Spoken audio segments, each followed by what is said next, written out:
Morning friends. Telangana రాష్ట్రంలో group 1 exams result రావడం జరిగింది. ఆ రిజల్ట్ చూస్తే చాలా ఆశ్చర్యం వేస్తుంది. ఎగ్జామ్స్ కండక్ట్ చేయడం విషయంలో కానీ, పేపర్ వాల్యుయేషన్ విషయంలో కానీ, లేదా పేపర్ లీకేజ్ విషయంలో కానీ ఎందుకు గవర్నమెంట్ ఫెయిల్ అవుతుంది, ఎందుకు ఈ వ్యవస్థ ఈ విధంగా ఫెయిల్ అవుతుంది, ప్రతిసారి ఇలాంటి మిస్టేక్ జరగడం వల్ల, ఇలాంటి తప్పులు జరగడం వల్ల సంవత్సరాల కొద్ది ఎగ్జామ్స్ కోసము వాళ్ళ ఆశలతో, ఎన్నో ఆశలతోటి ఎగ్జామ్స్కి ప్రిపేర్ అయ్యి, ఎగ్జామ్స్ అటెండ్ అయ్యి, ఎగ్జామ్స్ రాసి వాళ్ళ భవిష్యత్తు, వాళ్ళ తలరాత మారుతుంది అనుకున్న సమయంలో ప్రతిసారి ఇలాంటి గందరగోళం గ్రూప్ 1 కావచ్చు, గ్రూప్ 2 కావచ్చు, ఈ గందరగోళం ఏర్పడుతుంది. ఎందుకోసం ఈ గందరగోళం ఏర్పడుతుందో అర్థమైతలేదు ఫ్రెండ్స్. ఒకసారి ఆలోచించండి. సరైన లెక్చరర్స్ లేకనా, ప్రొఫెసర్స్ సరైన ఒక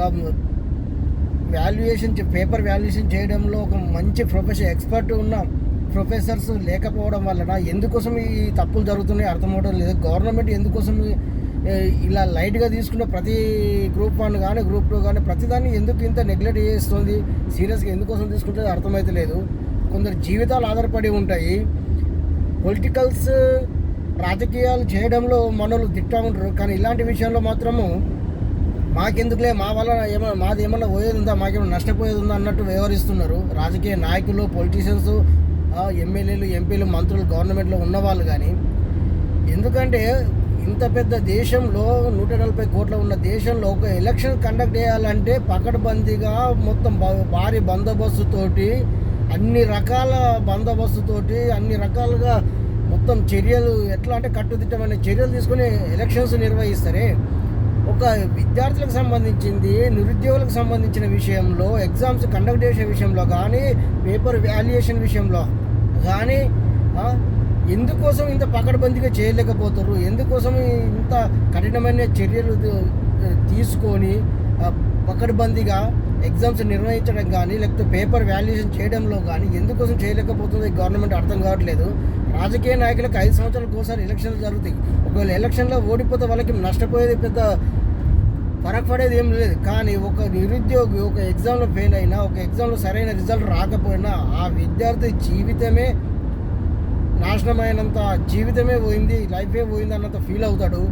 ఎన్నో ఆశలతోటి సంవత్సరాల కొద్ది నిద్రలు మాని ఎంతో కష్టపడి చదివి ప్రిపేర్ అయ్యి ఎగ్జామ్స్ రాస్తే లాస్ట్కి వచ్చేది ఇలాంటి తప్పుల వల్ల, చిన్న చిన్న తప్పుల వల్ల, ఇలాంటి వాటి వల్ల ఎంతోమంది నిరుద్యోగులు, మంచి మంచి మెరిట్ ఉన్న వాళ్ళు, టాలెంట్ ఉన్న వాళ్ళు నష్టపోవడం జరుగుతుంది. మరి తెలంగాణ గవర్నమెంట్ ఏ విధంగా చేస్తుందేమో తెలియదు. కాంగ్రెస్ గవర్నమెంట్ మెయిన్ అధికారంలోకి రావడానికి ఈ గ్రూప్ 1, గ్రూప్ 2 విద్యార్థులు, నిరుద్యోగుల వల్ల మీరు అధికారంలోకి వచ్చారు. గతంలో వాళ్ళ వల్లే మీరు వాళ్ళకి న్యాయం చేయలేకపోతే మీ గవర్నమెంట్ ఫెయిల్ అయినట్టే.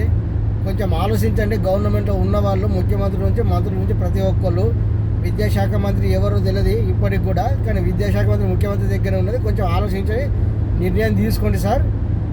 అన్యాయం చేయకండి ఇలాంటి వాళ్ళకు.